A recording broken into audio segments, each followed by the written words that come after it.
Hey, I know it's been a while since I did a video because, well, you know what? YouTube with their strike and everything has caused my viewership to go.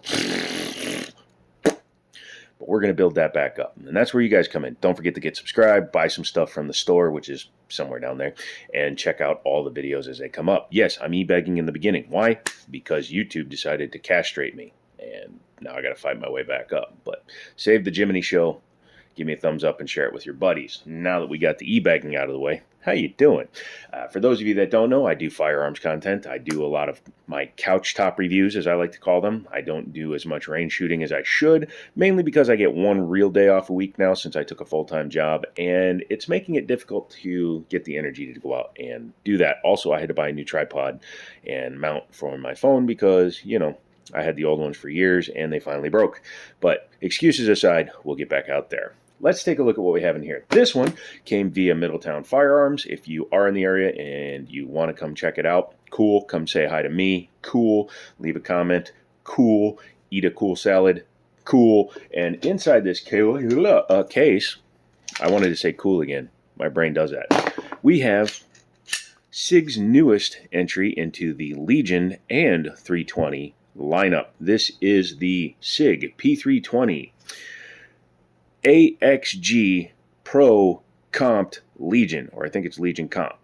Very, very long name because it does basically all the Sig stuff. So this is a 9mm full-size metal-framed Sig P320.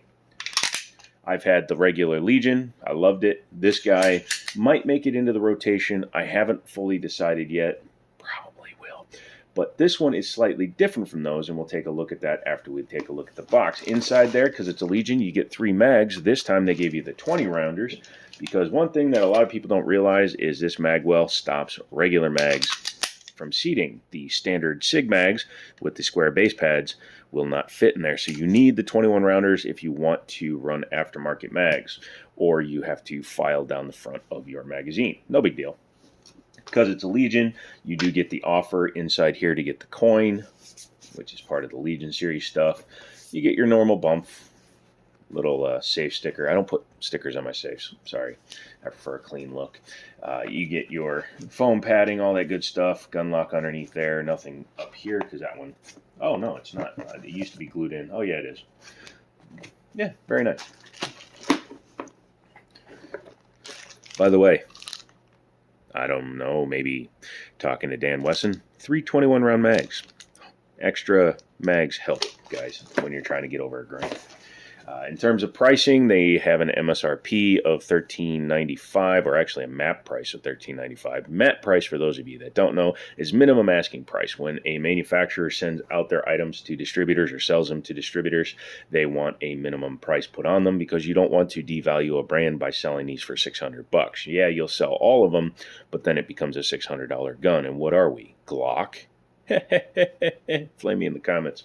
But this guy is beautiful. It has the AXG Pro's frame, basically. So unlike the Tungsten Legion, the X5 that I had, this is an aluminum frame. So it does carry a little less weight than the tungsten frame, but it is a metal frame. One of the benefits is interchangeable grip panels. These are G10 from the factory, and as you can see, they have the Legion logo embossed into them. And yes, for those of you that have been wondering, the logo stands like that, not the other way around. Has the magwell that is screwed into the base. You can take it off, but why would you? Has a very generous trigger guard, just like the AXG and the regular Legion. Very different mag release. It has the AXGs. Again, this is an AXG Legion, so it's not like the Tungsten. It's not like a standard one, so these are not interchangeable with standard 320 magazine releases. Ambidextrous slide lock slide release, and the chassis and takedown pin. So that is pretty cool. Up on top, you'll see one of the differences. The plate no longer has the screws coming up from the bottom, which has always been, in my opinion, a fatal flaw, and it needs to be corrected. And then you have the Legion logo, so that when you're holding the gun, hey, look, you can point down and see your victory logo. That's basically what they're imitating. Up front, you'll see that it has the X-Ray 3 night sights, so high-vis green front with tritium in it. And then you'll notice that it is compensated, but not only is it compensated, and I'll use a screwdriver so I don't stick my finger down the barrel of a gun, you will see that the barrel is not full length on this firearm. This gun, very much like the P365 X Macro Comp, has the compensator built into the body of the slide. There's a couple of reasons for that. Number one, reliability issue. For anybody that's had a gun with a real compensator, you'll know that sometimes you can have problems with spring rates and things like that because you took a gun and you added 4 ounces, 3 ounces to the nose of the barrel, which can cause some cycling issues. Number two, it also allows it to be one single piece, easier for maintenance. And number three, probably cost. It's a lot cheaper to just cut 2 holes in a slide than it is to add, like the Spectre Comp's compensator, to the end of the barrel. So what this has is the X Carry's 3.9-inch barrel embedded in here while still running a full-size 5-inch slide. The cuts here do help with recoil mitigation. They do vent gases. For those of you that have never seen it, you need to go and watch slow-mo videos of people firing 9mm because you will see that a 9mm, even a 45, from 10 to 15 yards, 20 yards, whatever, will hit the target before this slide even moves because the bullet go fast. So there will be venting, which will help hold the front of the gun down. They did change the body cuts. It used to just have cuts that were identical to that, but right here on this flat, not up here. So instead they've added them up here so that you can rack from the back, rack from the front, because if you put an optic on it, a lot of people will rack from the front. I do intend to take my Romeo 1 off of my CZ75 SP01, these are out here for a reason, and swap it onto this gun and probably run a Swamp Fox on this gun. But let me show you a comparable gun that's actually a comparable-ish color, and that is my Springfield Operator in 45 ACP. This one is the one that I did a video on, and I thought it was remade by Wilson. Turns out it was remade by Wilson, so everything in this is a Wilson. This is a Wilson Combat via Springfield. But as you can see, very similar size, very similar design language, actually. Same kind of texturing on the grip, all that stuff. However, this one holds 8+1, this one holds 21+1. So you do get a lot more ammo for your blammo out of the 320 Cramo. In terms of width, the 320 is wider than a 1911. Most things are wider than a 1911. In fact, one of my Kydex holsters that I use for my 1911 is actually a Glock 48 holster. So that'll tell you how thin those guns are. But let's compare a couple of guns that are in the same price point real quick. This is my newest acquisition, the CZ Shadow 2. It's got black grips on it, but I like it, although I wouldn't mind a set of blues. But yeah, as you can see, these two are much more comparable in terms of size and in terms of weight. The Shadow 2 is actually heavier than the 320, but this is single action striker fired. This is double action to single action hammer fired. I prefer full-size guns. This might be the only way that I would carry a shorter barreled gun because it's a full-size slide. And of course you could go, motard and put a 4.7-inch barrel in there if you want. Feel in the hand is very nice, has the aggravated or aggressive, exaggerated, undercut for the trigger guard, which means when you put your hand up on it where it should be, it feels very nice. In terms of bore axis, here's the 1911. Ow, sorry. This safety can move a little bit, which I have to adjust. You will see that the bore axis is pretty similar in terms of where you're gripping it, although this one is a little bit lower for your hand grip.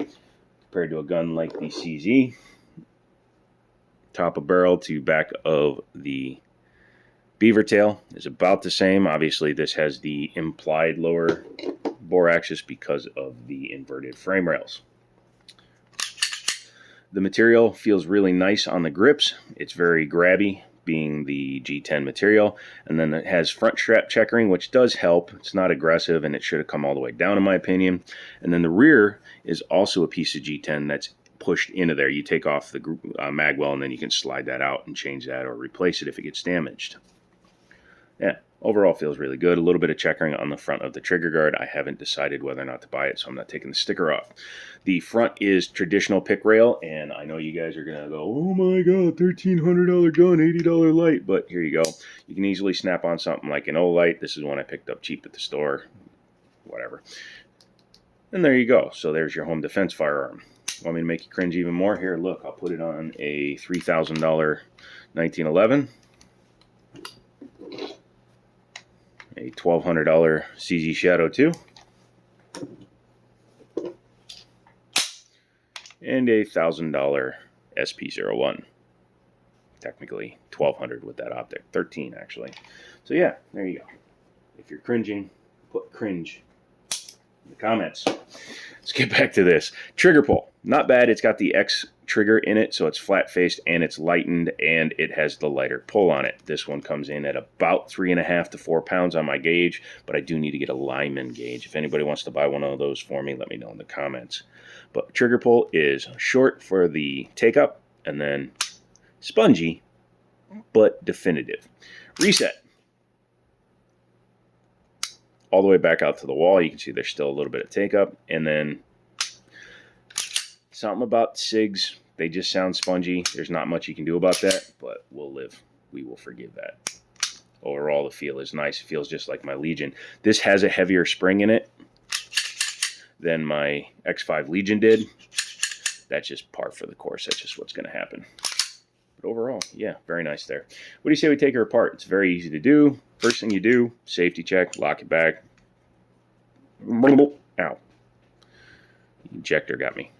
And then while it's back, take your takedown lever, buy it a nice dinner, and then manipulate it into the forward position. You want it at 90 degrees, not past 90, because otherwise it won't release the slide. And then there you go. Love that about these guys. So taking the guide rod and the spring out, one thing you'll see that's different from the X5 is that this one is captive, not changeable. I am wondering, because the slide is the same length and the frame is the same length, you might be able to put the X5 Legion's upgradable spring in there. That would be cool. But this was also built by a multi-billion-dollar company, so maybe you shouldn't futz with what they've done. I'm going to set this down because it's got oil on it. The barrel, like I said, 3.9 inches, very nice. Looks like a Glock 19 barrel. What can you do? I'm very happy to see they eliminated the screws that were in there for the plate. However, I'm wondering, nope. So they still have the cuts. Those are the holes that the old optics used to mount down to when they were back here, because it would lose your rear sight. That's another upgrade from the Legion. You keep your rear sight with this gun, so if you have suppressor height sights, you can co-witness. This plate will come off, and then you will probably need an adapter, looking at that now. Nope, it's designed to direct mount it. Okay, so the Romeos will still direct mount onto the Legions without needing an adapter plate, so that's good to know, because that's going on here if I buy it. Overall fit and finish is very nice. You can see the coating is very nice. Still has its assembly grease because this gun has not been shot. Taking a look at the frame, you have your chassis system in there. The white goo doesn't matter. And you can see it's got all its standard parts. There's your ambidextrous slide lock, slide release. And it works well because it's a very large bowed piece of metal instead of just the little itty bitty piece of metal with the vestigial one on the other side. Full length metal insert with spots there for keeping the slide in position. I would have liked to see this longer. That's just a personal preference because it prevents the side-to-side movement of the slide a little bit, and every little bit helps if you're a professional shooter, and it just makes me feel better as an amateur. I am not a professional in any way, but yes, you can take this fire control unit out and stick it in other firearm grips. I have plenty of them. If you want to go build this into a compact, you can put the compact on it. You've already got the barrel, so if you just buy a slide, or you can have an L because they put the extended dust cover on here because this is only a 3-slot. This is a compact version of a dust cover. The full Legion, just like this Shadow 2, has a dust cover that's the same length as the slide. This one does not. It has the dust cover there, so you can run this on a compact frame. Not bad. So we're back together. Take your barrel, take your slide, take everything, flip it upside down, take your spring. You do need to pay attention because the smaller end has to go towards the front. The rear on this one is just round. Some 320s have a directional rear plate where it has to be on the flats or the ovals. That is not the case with this particular one. As you can see, it goes in very easily. It's not overly sprung. Just make sure that it is horizontal so that it lines up with the frame. Take your slide, start them back, run it back, lock it back, and there you go, back in action. So, what do I think of the Sig P320 AXG Pro Legion Comp 9R? It's a long title on the box. I don't know. What do I think? I think this thing is pretty damn cool. I think it'll be a good shooter. I wish it had the full-length frame, but I can live with that. I will be taking a look at another X5 Legion. Maybe I'll swap the slides on it and see how it feels on a tungsten frame, which is heavier. Or maybe I'll just shoot this one and enjoy it the way it is. If you'd like to see me owning stuff like this for the channel so that I can do more direct comparisons like with those guys, let me know by leaving a comment. A membership would help. You can donate. Also go to Player, which is the old Utreon, as well as Rumble, because this video goes up there as well. Support me on those platforms. If I have multiple platforms creating content, all my videos will stay on the internet forever. I have most of my stuff stored on my computer, and I'm slowly uploading that to Rumble, 1 or 2 a week, and then these automatically get put up on Utreon. So that's it. Come back for another video. Don't forget to subscribe. Tell all your friends. Tell all your enemies. Tell all your enemies' friends. Tell all your friends' enemies. Tell your moms. Tell your dads. Tell your cats. Put family, and not because of Fast and Furious, in the comments to show that you made it this far. And, as always, I'll talk to you later.